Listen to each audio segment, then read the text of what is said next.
ഇന്ന് തന്നെ ഡൗൺലോഡ് ചെയ്യൂ. കാണൂ നിങ്ങളുടെ ഫേവറേറ്റ് ഷോസ്. മോള് പറഞ്ഞതൊക്കെ ശരിയാ, പക്ഷെ എന്തിനൊരു കാരണം വേണമല്ലോ. വെറുതെ ഒന്നും സംഭവിക്കില്ല. ദുരന്തങ്ങളൊക്കെ ഇവിടെ സംഭവിക്കുന്നതിന്റെ പിന്നിലെ കാരണമാണ് നമ്മൾ അന്വേഷിക്കേണ്ടത്.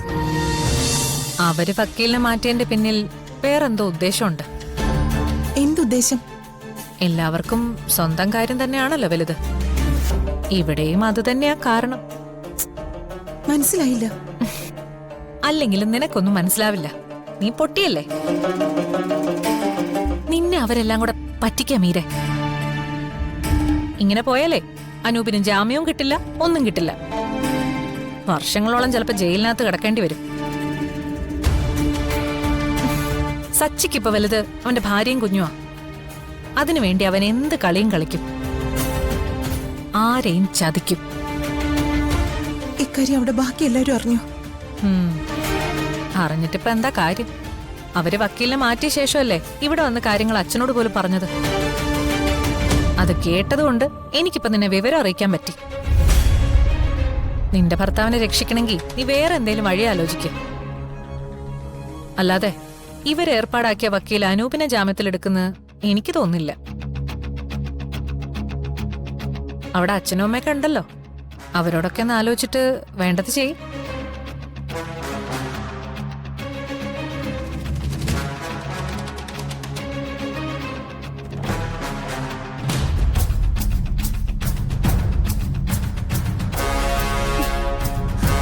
അമ്മേ, അമ്മേ. എന്താ മീരെ, എന്തു പറ്റി? പറ്റാൻ ഇനി ബാക്കിയൊന്നുമില്ല. അമ്മയുടെ പുന്നാര മോളും ഭർത്താവും കൂടി ചതിച്ചു. ആര് ചതിച്ചോന്ന്? സച്ചിയുടെ അച്ഛന്റെ കാര്യമാണ് നീ പറയുന്നത്? അതെ, അവരുടെ കാര്യം തന്നെയാ പറഞ്ഞത്. അനൂപേട്ടന് ജാമ്യം കിട്ടാൻ വേണ്ടിയിട്ടൊന്നുമല്ല അവര് വക്കീലിനെ ഏർപ്പാടാക്കിയത്. ദേ മീരെ, നിനക്കറിയാലോ ഇതുവരെ എല്ലാ കാര്യത്തിലും ഓടി നടന്നതേ സച്ചി അച്ചുവാ. അല്ല, നിന്നോടാരാ ഈ വേണ്ടാത്ത കാര്യങ്ങളൊക്കെ വിളിച്ചു പറഞ്ഞത്? വേണ്ടാത്ത കാര്യങ്ങളൊന്നും അല്ല, വേണ്ടുന്ന കാര്യങ്ങൾ തന്നെയാ.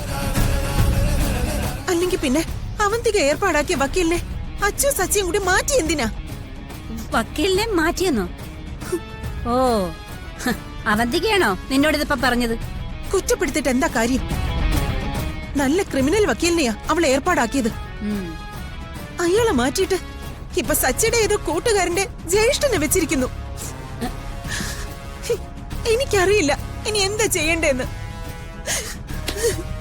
സച്ചി അച്ചുവും വക്കീലിനെ മാറ്റിയിട്ടുണ്ടെങ്കിൽ അതിനെന്തെങ്കിലും കാരണം ഉണ്ടാവും. അവരോട് നീ വിളിച്ച കാര്യങ്ങൾ അന്വേഷിച്ചോ? ഇല്ലല്ലോ. എനിക്കിനി ആരോട് സംസാരിക്കാൻ വയ്യ. ആരൊക്കെ ഉപേക്ഷിച്ചാലും ഇനി എന്റെ സ്വത്ത് മുഴുവൻ വിൽക്കേണ്ടി വന്നാലും എന്റെ അനൂപേട്ടനെ ഞാൻ രക്ഷിച്ചിരിക്കും.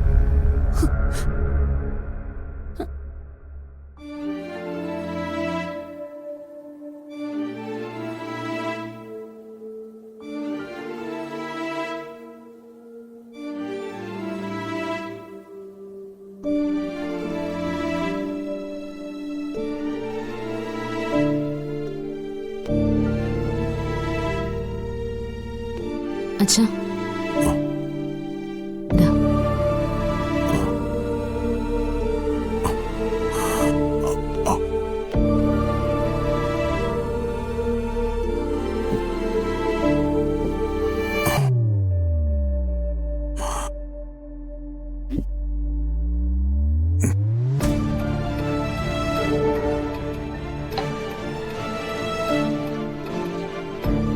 എന്താ അച്ഛാ, ടെൻഷൻ വല്ലതുണ്ടോ? എന്തെങ്കിലും അസ്വസ്ഥതയുണ്ടോ? ഹോസ്പിറ്റലിൽ പോണോ? വേണ്ട മോളെ. പിന്നെന്താ അച്ഛന്റെ മുഖം ഇങ്ങനെ വല്ലാണ്ടിരിക്കുന്നത്? നമ്മള് BP ചെക്ക് ചെയ്തിട്ട് ഒരാഴ്ചയായി. BPക്ക് എന്തെങ്കിലും വേരിയേഷൻ ഉണ്ടോ നോക്കട്ടെ.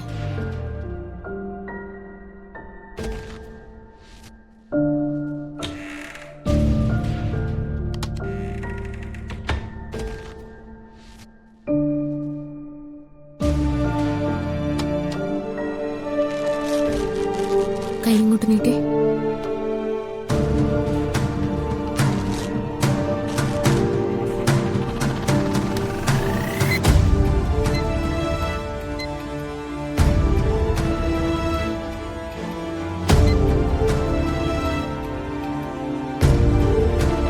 BP കൂടുതലാണല്ലോ. എന്തു പറ്റി അച്ഛാ? BPയുടെ മെഡിസിൻ ഒന്നും കഴിക്കുന്നില്ലേ? ആർക്കറിയാം, അതിങ്ങനെ കൂടിയും കുറഞ്ഞിരിക്കും. എന്തെങ്കിലും കാര്യമില്ലാതെ BP ഇങ്ങനെ കൂടില്ല. നന്ദേട്ടനെ കുറിച്ച് ഓർത്തിട്ടുള്ള ടെൻഷനാണോ? അതോർത്ത് അച്ഛൻ വിഷമിക്കണ്ട. നന്ദേട്ടൻ പഴയ ജീവിതത്തിലേക്ക് തിരിച്ചു വരും. ഞാനിപ്പോ അനുഭവിക്കുന്ന ടെൻഷന്റെ എല്ലാം കാരണം അർച്ചന തന്നെയാണെന്ന് ഞാൻ എങ്ങനെ ഇവളോട് പറയും? സത്യം എന്താണെന്ന് അർച്ചന അറിഞ്ഞാൽ പിന്നെ ഇവളുടെ കണ്ണീരും സങ്കടവും ഞാൻ കാണേണ്ടി വരും. അച്ഛൻ എന്തേ ആലോചിക്കുന്നേ? അച്ഛൻ എന്നോട് എന്തെങ്കിലും പറയാനുണ്ടോ? എന്തു പറയാനാ മോളെ? ഒന്നുമില്ല. അല്ല, എന്തോ ഉണ്ട്. പക്ഷേ അച്ഛൻ അത് പറയാതെ മനസ്സിൽ തന്നെ വച്ചേക്കുക. അത് എല്ലാം കൂടി ആലോചിച്ചുള്ള ടെൻഷനാണോ? അച്ഛാ, മനസ്സിലുള്ള ടെൻഷൻ ആരോടെങ്കിലും പറഞ്ഞാൽ ഉള്ളിലെ വിഷമം മാറും. നന്ദേണ്ട കാര്യത്തിൽ ഇവിടെ എല്ലാവർക്കും വിഷമമുണ്ട്. പക്ഷേ ഇതല്ല. ഇപ്പൊ BP കൂടിയതിന് കാരണം മറ്റെന്തോ ആണ്. സത്യം പറയച്ചാ. പ്രത്യേകിച്ച് ഒന്നുമില്ല മോളെ. നന്ദന്റെ കാര്യവും സ്നേഹയുടെ കാര്യവും എല്ലാം കൂടി ആലോചിച്ചപ്പോ മനസ്സാകെ കൈവിട്ടുപോയി. ഈ വീടിനെ മൊത്തത്തിൽ എന്തോ ദുരന്തം ബാധിച്ചിട്ടുണ്ട്. അച്ഛൻ എന്തേ പറഞ്ഞു വരുന്നേ? നമ്മളെല്ലാം ഈശ്വരനിൽ വിശ്വസിക്കുന്നവരാ. എല്ലാവർക്കും എപ്പോഴും നല്ലത് വരുത്തണമെന്നാ നമ്മൾ എപ്പോഴും പ്രാർത്ഥിക്കുന്നത്. എന്തുകൊണ്ടാ നമ്മുടെ കുടുംബത്തിൽ മാത്രം ഇത്ര പ്രശ്നങ്ങൾ ഉണ്ടാവുന്നത്? അച്ഛാ, സ്നേഹയെ പോലെ എത്രയോ പെൺകുട്ടികൾക്ക് ഇത് സംഭവിക്കുന്നുണ്ട്. അതെല്ലാം ദോഷം കൊണ്ടാണോ? ഒരിക്കലും അല്ല. ആരോഗ്യ പ്രശ്നങ്ങൾ കൊണ്ടും ശരീരത്തിൽ പെട്ടെന്നുണ്ടാവുന്ന എന്തെങ്കിലും മാറ്റം കൊണ്ടൊക്കെ ഇത് സംഭവിക്കാം.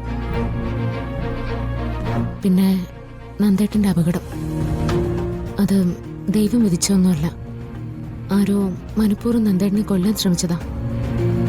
എന്നിട്ടും ഭാഗ്യമുള്ളതുകൊണ്ടാ നന്ദേട്ടൻ ജീവിതത്തിലേക്ക് തിരിച്ചു വന്നത്. ഇപ്പൊ കിടക്കുന്ന അവസ്ഥയിൽ നിന്നും നന്ദേട്ടൻ എഴുന്നേൽക്കുകയും ചെയ്യും. സംസാരിക്കാറാവുമ്പോ എന്താ സംഭവിച്ചെന്ന് നന്ദേട്ടൻ നമ്മളോട് പറയും. സത്യം എന്താന്ന് അപ്പൊ നമുക്ക് മനസ്സിലാവും. മോള് പറഞ്ഞതൊക്കെ ശരിയാ. പക്ഷേ എന്തിനും ഒരു കാരണം വേണമല്ലോ. വെറുതെ ഒന്നും സംഭവിക്കില്ല. ദുരന്തങ്ങളൊക്കെ ഇവിടെ സംഭവിക്കുന്നതിന്റെ പിന്നിലെ കാരണമാണ് നമ്മൾ അന്വേഷിക്കേണ്ടത്. എന്താണെങ്കിലും അത് കണ്ടെത്തി അതിന് പരിഹാരം ചെയ്താൽ മാത്രമേ ഈ വീടിനെ ബാധിച്ചിരിക്കുന്ന ദോഷങ്ങൾക്ക് ഒരു പരിഹാരമാവൂ.